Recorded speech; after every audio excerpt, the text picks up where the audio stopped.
and welcome to episode number 60 of the weekly Google Cloud Platform podcast. I am Francesc and I'm here with my colleague Mark Mandel. Hey Mark, how are you doing? I'm good, thanks Francesc. How are you doing? I'm pretty tired. It's been a long day. It is a Saturday, and I've been working at. I've been having fun at FOSDEM all day long, but also very happy to be here for a very awesome interview. Actually, how are you? Well, how are you? Let's not be unpolite. How are you doing? I'm good. It's a Saturday, but you know what? With travel schedules and work being how it is, this is when we found time to record. I'm also excited about today's episode. We're talking about FASs, functions as a service. I've never actually said the word FAS before. I think that's Is fantastic. that how you pronounce it? How else would you pronounce it? I don't know. FAS. Like it's FAS. You know, like the ice cream Häagen-Dazs. It's FAS. You know what? I could get behind FAS. I could do FAS. I like that a lot. But yeah, we're talking with Soam Vasani about Fission, the functions as a service thing that works on top of Kubernetes. So that's pretty cool. It is pretty awesome because basically the way it happened is that we gave them a shout out during our last episode. It was one of the cool things of the week. And we said, hey, it'd be awesome if you're listening to this. Let us know and we'd like to interview you. Well, that happened, basically. Pretty much. We were like, hey, what are you doing on Saturday? So yeah, pretty awesome. And after that interview with Soam, we're going to have our question of the week, which is about all the things that I love, networking. So HTTPS and WebSockets and load balancing. How do you make all of those things work together nicely on Google Cloud Platform? Before we do that, though, why don't we get stuck into our cool things of the week? Let's do that. We have so many. Where do we want to start? I'll tell you what, I will start with one of my favorite things, obviously, Kubernetes. One of the favorite topics? One of my favorite topics. So there's an article that came out on the Kubernetes blog about running highly available Kubernetes clusters. So basically, the standard Kubernetes system right now runs on a single master that works reasonably well in that if the master falls over and it's fine, it doesn't actually destroy anything. But if people have been looking for multi-master setups, especially high availability setups across multiple regions, there's a great article showing how that's currently been supported on Google Compute Engine in the Kubernetes 1.5 release and shows you all the commands you need to use to set that up, which is pretty cool. So what happens now if you're saying that if now we have two masters for higher availability? What happens if you have a master and it goes down? Does that mean that the whole cluster goes down? No, it doesn't, which is pretty good. So you should monitor your masters. That's important. But if your master does go down, all your pods continue to keep running like they would do normally. So this is how you can do upgrades. And, you know, if something horrible happens, then that's great. Then that's not great. That's something horrible happens, then you're covered, right? Your services aren't going to go down and your systems aren't going to go down. But if your master goes down, keep an eye on it and then bring it back up quickly. But it's not going to mean your services are going to die, which is pretty cool. Nice. Following on the topic of Kubernetes, there's another blog post. It's a Medium post from Jacopo Daeli. I'm going to assume he's Italian.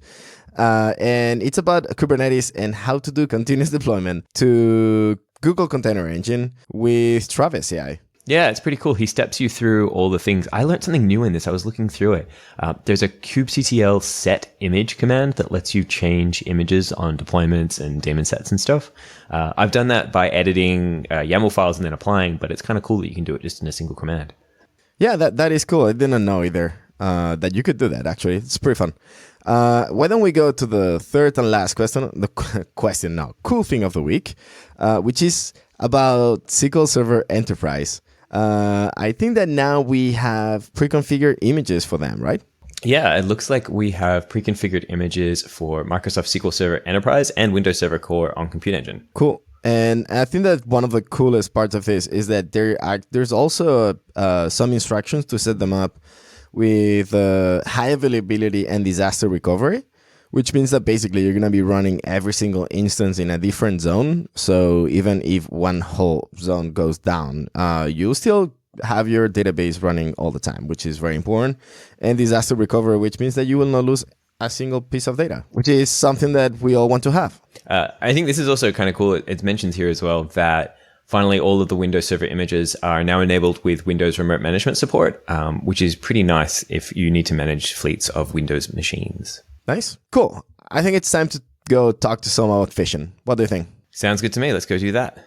So today's episode is brought to you by what happens when you reach out via your podcast and say, hey, it would be really great if we interviewed that person on the podcast. And they listen to the podcast and then they come and they are on the podcast, which is really cool. So I would like to introduce Soam Vasani. Soam, thank you so much for joining us today. How are you doing? Great. How are you? Thanks for having me. Yeah, really, really good. Before we get stuck into talking about Fission.io, why don't you tell us a little bit about who you are, what you do, the company you work for, all that sort of good stuff? Yeah. So I joined Platform 9 about a year ago. It's a company that does SaaS managed. It started out as a SaaS managed system for on-prem infrastructure. So people would add their hosts and you'd get an online control plane for them. And we started doing OpenStack, and then about a year ago started working with Kubernetes as well. And I worked for a while at VMware. That's how I know some of the people who started the company. And I had worked on various things at VMware, infrastructure management stuff, some storage systems, and some other random projects in between. And so I joined here and was working on this Kubernetes management plane. And then maybe about 4 to 6 months ago, started working on Fission. Cool. And what is your role on Fission? So I'm the software engineer on it. It's actually just mainly just one person right now. So I guess I'm software engineer and doing a little bit of, I don't know, marketing, you can say, but talking about it to other people as well. So yeah, a little bit of everything. Cool. So I'm actually curious about you told the story a little bit of how you got started with Kubernetes, but how did Fission.io start? Like, when did someone be like, oh, we should have like functions on Kubernetes? Could you tell us a little bit about that? Yeah. So the actual thing started in a hackathon. We have these little internal company hackathons every few months, and I, I'd been simultaneously excited about AWS Lambda and serverless around the same time, and also because we were taking Kubernetes to companies who hadn't really worked with containers before at all, and so both Docker and Kubernetes were new to them. They knew that they were excited about Kubernetes and wanted to use it, and we'd take it to them and deploy it, and then they would their next question would be, how do I do something useful with this? And we didn't have any helpful answer other than go read the manual, try out some examples, and so on. So we really wanted something where we can give users something where a really simple app can be brought up in the first day that you have a Kubernetes cluster. And so this hackathon provided like a really a short way to make some kind of prototype. That's when we made this Node.js thing, which basically wrapped a Node.js function at runtime into a container and brought it up as a service, and you could start doing requests to it. So it was an early prototype about 6 months ago. Cool. So like on the Fission website, it says serverless functions for Kubernetes. What does that mean? What does that actually look like, say, like as a developer experience and also just conceptually? Yeah. So even though we say functions, is actually modules more properly. So yeah, so the programmer writes a Node.js or Python module with one function as the entry point, as the sole export of that module. And then Fission takes that and turns it into an HTTP service that runs on Kubernetes. And it also manages the lifecycle of that service, creating it, instantiating it when there's a request, killing it when it's idle, scaling it potentially, things like that. So the programmer has a simple interface. They write a module and a function which takes a context. The context contains the request and so on. And they just implement the service there. And then Fission is responsible for taking it from a source code file to a running service on Kubernetes. Cool. So you mentioned one thing, which I guess it's because of the way you build your containers, which is you said that you were able to do Python and Node.js. I'm I'm myself a little bit of a gopher. Yes. Is Go coming at some point, Yes. or Yes. is there any reasons why Go is not supported? Instead, you're supporting these Yeah. languages that are interpreted, which I assume there is. Yeah. Yeah. So this is an exciting topic. This is what we're working on right now. Yay! So today your function it goes from a source code file directly into the execution environment, and Fission framework hits a dynamic loader that's inside that container and loads that function and routes requests to it. So now we want to enhance this pipeline a bit to add support for compiled languages, to add support for a dependency resolution step, installing dependencies, linking them in whatever way that's defined in the language. So what we're doing is taking a step back, looking at how we define these language environments, and saying, okay, today we just have an execution environment. Now you also need a build environment. And the build environment is Fission will just say, okay, your source code goes as some sort of artifact into the build environment, and in a language specific way, the build environment turns that source artifact into a dynamically loadable, runnable artifact. So you'd basically get, so for in the case of Go, you would upload a set of source files and maybe some spec of dependencies, and then the builder would output either a binary or maybe plugins using Go's newish plugin support, and then the execution environment would load that plugin, and Fission would be responsible for orchestrating this, running the build when the user uploads a function, managing compile errors and that iteration cycle, and then transporting the binary, storing it, caching it, and so on. So Go support is the infrastructure for Go support is being built right now, and then on top of that we'll build the Golang support. Do you have other languages in the pipeline as well? Yeah, so we already have Node.js, Python. Somebody contributed PHP and C#.NET. The C#.NET support is interesting because it's a compiled language, but what it does is it compiles it at runtime. So, that's that's an interesting way to do it. It's not ideal. We want to change that, but it is supported for now. So yeah, those are the languages. There's a contributor who's working on Ruby right now, and yeah, like I said, we're working on the support for compiled languages. Cool. So you touched on it a little bit before, but I'd like to sort of talk about it specifically.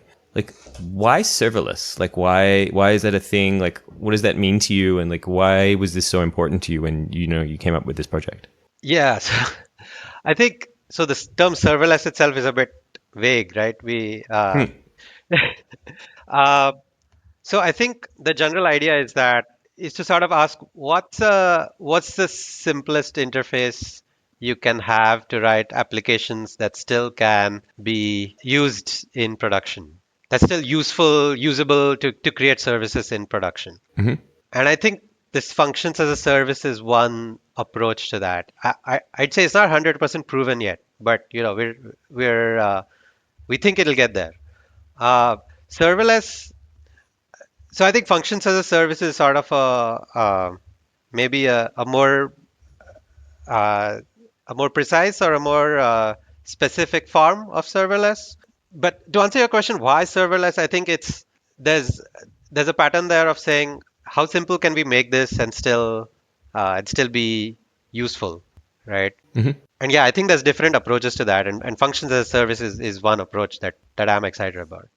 So the question that I have now, it's the question that pretty much started this episode, which was, like not that long ago, we had the monolith, right? And we had one binary, and for that binary, we had a bunch of code. That's it. Now, next, we move to microservices, and all of a sudden, we have a bunch of different binaries or processes, and at the same time, we might have a bunch of different repos. And then now we're moving to functions. And I'm curious about how do you manage the complexity of having so many different pieces of source code that are somehow related but possibly stored in different places. How do you manage them? So there's a few questions there. I think when you have a large set of functions, kind of how do you put them together? Like we decomposed our application into a bunch of little pieces. Now, how do we put the pieces back together, right? And compatibility is one of the issues there. So so I think this is a bit of an open area for functions as a service. I think it's a bit of a language and framework design problem. So we're going to try a few things. So I think one thing that we need is support for some sort of composability. So you need using code to be able to compose other functions together.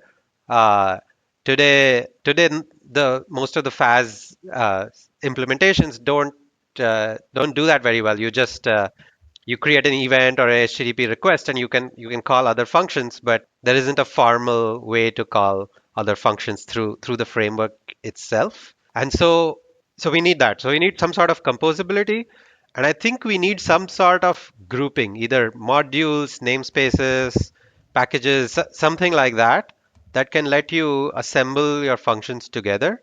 So you still have some notion of separation between functions, but a program, after all, like you said, is many functions and modules. So you need some constructs to group them, and then that will also help with the compatibility question because then you can version the repository as a whole. So we don't have any of this today, but it's some ideas on what to do. For example, you might have a Git repo with a manifest at the top level, uh, something that looks kind of like a Kubernetes YAML file, and so it would say, okay, this function is this subdirectory or this set of files over here is forms a function here.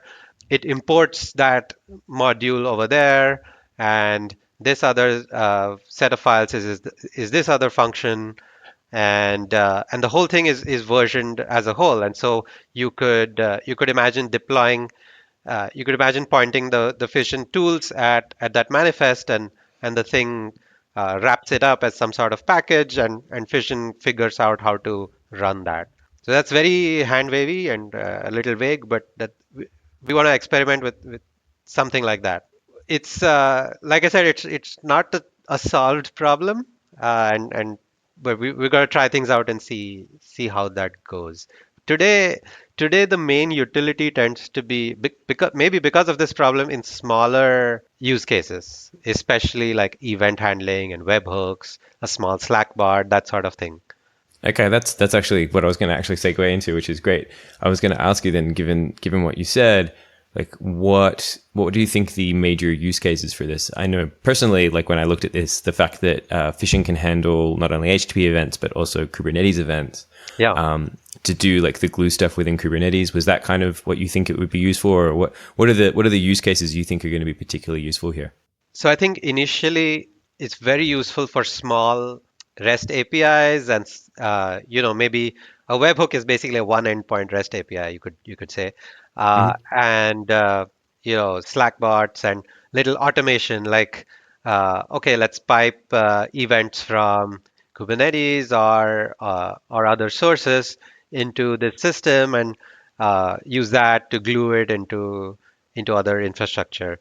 I expect that to be like the main use case, and I see like the actual usage also tends to be like that. So we have internal usage where some CI systems or automated builds trigger some functions, and we track test failures and so on using these things. The idea of having a bigger app implemented this way, it's definitely something we'd like to reach, but that's definitely a more speculative use case. Like we'll have to see how that goes. I'm excited about that use case. I think it would be really nice to be able to specify mostly in a language neutral way how a REST API should be deployed and run on Fission, and and have Fission like take care of that of the deployment and scaling and things like that.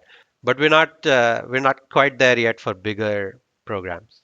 So I'm actually curious. You mentioned a couple of use cases, like managing some events and stuff. Yes.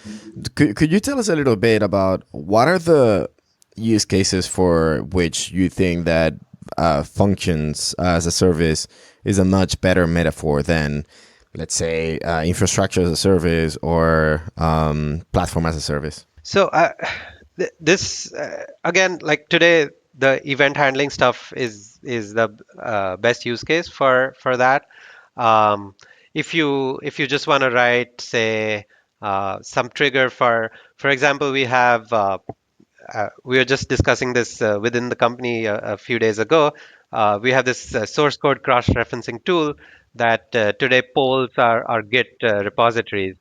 And so we figured we could change it to have a small webhook that's triggered every time you do a commit to a repo, and that webhook would go and poke this source code indexing thing that would reindex whatever changed, or at least the repo that changed, and then you wouldn't have to pull the Git repo.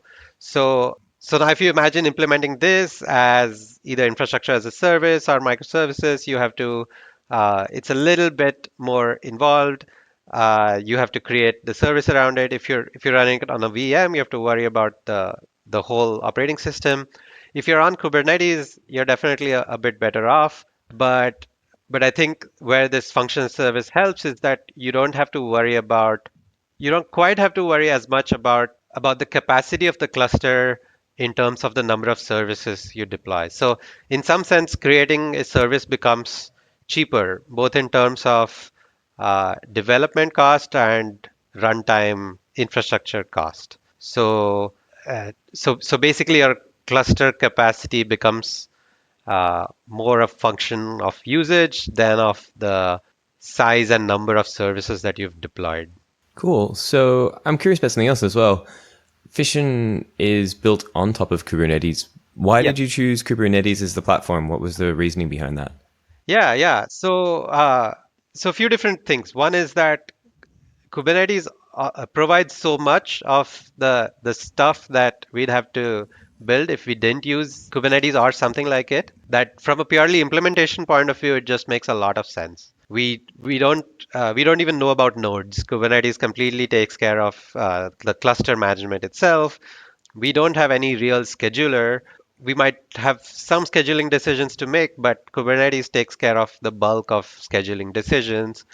We don't have to do any complex storage integration. We would just be able to use Kubernetes volumes. There's networking, secret management. So in terms of implementations, like Kubernetes takes us way ahead than where we would if we started without it. So that's one story from an implementation point of view. From a user's point of view, we think so. I don't think functions as a service will replace the idea of microservices or just putting services in containers and running long-lived services, because there's plenty of use cases where you want to do that for like let's say you're running Redis. It doesn't make any sense to kill Redis when it isn't doing requests, because it would lose all its memory. So obviously that has to be a long-lived process. So if you're using that, then the question is, as part of your overall solution, how do you mix together functions as a service and regular services? And I think Kubernetes is a good place to bring those all together, because you can get service discovery maybe between these things, and uh, and yeah, you can just easily have them on the same cluster. You could in the future maybe do some smart things with scheduling and what else? Yeah, so basically interop with services, the implementation advantages, the reuse of Kubernetes concepts like secrets, volumes, and so on. And I think there's also an operational benefit, like you don't want to run two clusters, for one for services and one for functions. It's better to have fewer systems that you manage, right? So if you're already managing a Kubernetes cluster, managing its nodes, managing etcd and its state, then you might as well spend you might as well reuse that effort to run functions on. And so if you have, something like a log monitoring framework and monitoring stuff like Prometheus, just reuse that with Fission. Cool. So I'm curious about you were talking about all the cool things about building on Kubernetes. So I'm gonna go the other way and ask you, what was the biggest challenge about building something like Fission on top of Kubernetes? For the most part, like once I got past the learning curve, figured out how to use the client, a lot of things was super doable. The API is very complete. It's very comprehensive. Um, I can talk about a few challenges that we just haven't solved yet. So one thing is volumes, right? I spoke about how it's awesome that we can reuse Kubernetes storage management. But the way volumes work conflicts with the way we dynamically load functions. So let me roll back a bit. When we started this, we tried to just take a function, wrap it in an image, and just create a Kubernetes deployment and a service using that image on demand. But that takes a few seconds at best. Even if you pre-pull the image and cache it everywhere, that still takes a few seconds. So and when people do functions as a service, they expect a faster cold start of on the order of 100 milliseconds, even less sometimes. But that's the goal we've aimed for so far. So to do that, we needed to have already running pods, and so when you add support for Node.js to Python or Node.js or Python to Fission, then Fission creates a pool of these pods that are already running before you even have any requests for a function. And then when the request comes in, the function's loaded in there and run. And that has a smaller overhead because the overhead of starting a pod was already taken before the request came in. Okay, so now what to do with things like volumes? Because it's not possible today, neither in Docker nor Kubernetes, to mount a volume on an existing running pod. As far as I know, I've tried to figure this out, but it looks like that is not possible today. So if your function wants to use a volume, then you have to lose the cold start optimization, which means you have to start the pod when the function request comes in.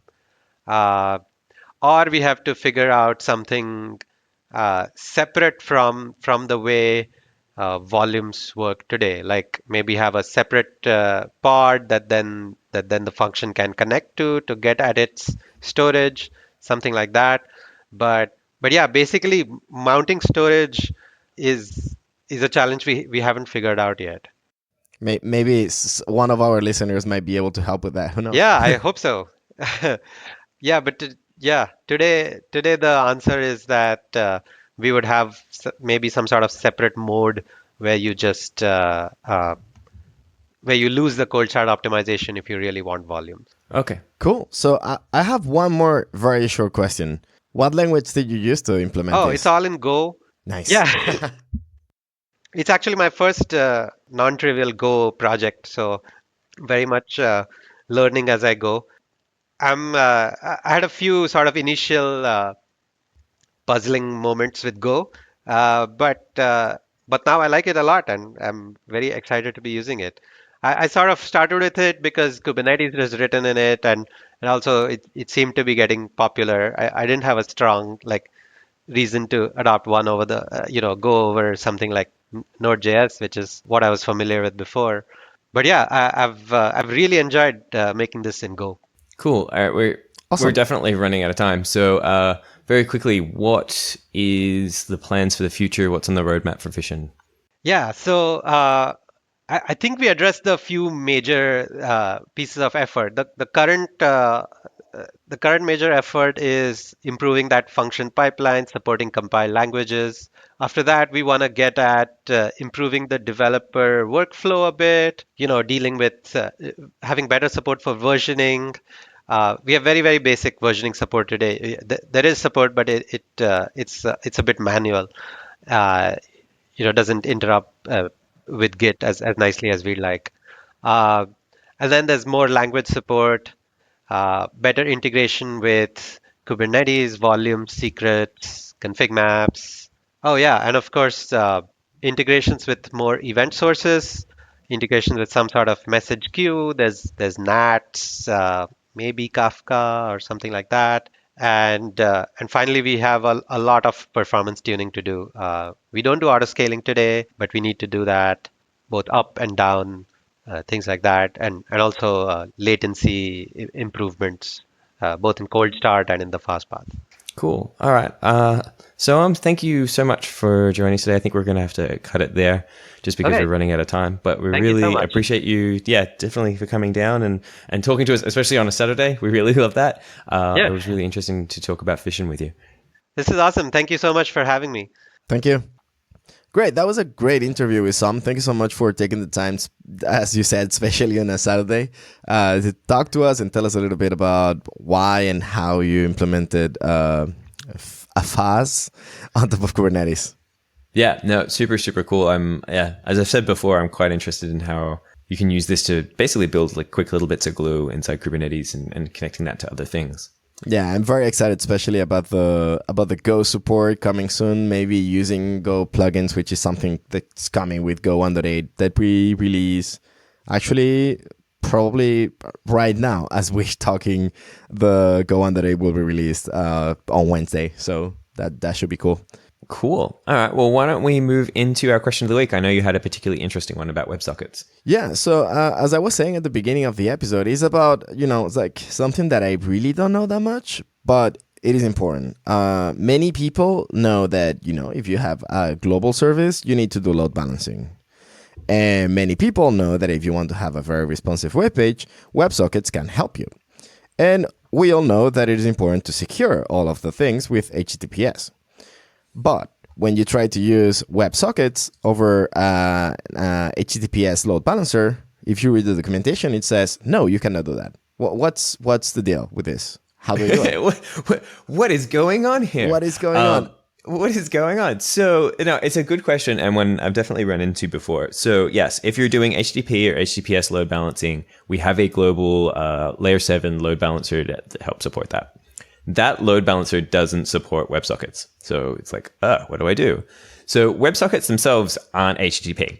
WebSockets run over a TCP protocol. They're like negotiated and kind of managed by like HTTP, by the browser and the servers to like where do I connect to and where? But they are a TCP connection. So we need a TCP load balancer is essentially what we need. And Google Cloud Platform has a TCP load balancer, which is great. But what we also want is we want SSL support because much like HTTP and HTTPS, right? Security good. Yay. Yep. So what we can do then is we set up a TCP load balancer or a network load balancer, but we set it up with what's called an SSL proxy. And once we do that, things pretty much work as you would expect. So when you go to set up your network load balancer, and actually the console, so the console.cloud.google.com has a really nice interface for this now, where if you go in there and you're like, hey, I need load balancing for my network, it'll give you the options. You can then select TCP load balancing. And then when you go into configure, it'll actually ask you connection termination. Do you want an SSL proxy or do you just want straight TCP? So you're then able to select proxy and then go configure from there. Nice. So you're totally able to do WebSockets. You just need a slightly different type of load balancer to run them over. Little side question about it. You mentioned that, it's like when it's an SSL load balancer, you can choose TCP. Is there anything else you can choose? Can you choose UDP? Yeah, you can totally do that as well. It actually has that as 3 options when you go in, like HTTP or HTTPS load balancing, TCP load balancing, as well as UDP load balancing as well. Awesome. Cool. All right. Well, I think that's kind of bringing things to a close. Francesc, are you up to anything particularly interesting? Is there a Just for Funk? I hear there might be a Just for Funk. Yes, I did release a new Just for Funk episode, finally. And it was very successful. It is implementing Flappy Bird. I call it Flappy Gopher because it's written in Go. And in 2 days, it got almost 3,000 views. So I guess Nice. that people like it. Yeah, lots of fun. And also, I've been working with these with the Go plugins actually that come with Go 1.8, and I wrote a demo about it, and we'll have a link to that. So if you want to do like hot code swapping in Go, which is something it was not doable until like this version, check out the repo. It's everything on GitHub already. So it's easy. Nice. And what about you? What about me? When this comes out, there will be a blog post live on my website. I literally just wrote one for if you're a game developer and you want to come to Cloud Next, which is literally like the week after GDC, and you want to come there and you're like, hey, maybe there's some game development sessions that are relevant for me. There are actually quite a few. So if you do anything with backend or multiplayer games or anything like that, we even have stuff around location-based games and all sorts of interesting stuff. Maybe well worth a read. But otherwise, yeah, just getting ready for GDC and Next. Those are my big things here. GDC is going to be huge. Next is going to be huge. Yeah, for me, I'm just going to be, coming back to San Francisco soon and then go for Con India and then Cloud Next, which is going to be pretty intense, as you're saying. But, ready for that. I'm actually very excited. A lot of podcast things going on for that. So very excited about all the planning and hopefully seeing many of our listeners out there. Yeah, absolutely. We will be set up at Cloud Next, so please come up, say hello. We may have some swag. Oh, we may. Yes, I'm sure we'll have some t-shirts. T-shirts, stickers. We'll find some stuff. We'll definitely find some stuff.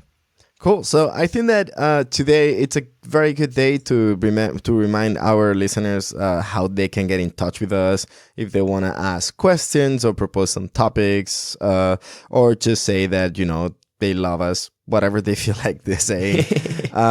So why don't we do that? Let's do it the other way around today. So I'm going to say the medium and you say the handle. Okay. Okay, so let's start with the easy ones. We have a webpage. GCPPodcast.com or cloud.google.com/podcast. Great. We do have an email too. hello@GCPPodcast. And if I remember correctly, we have Twitter.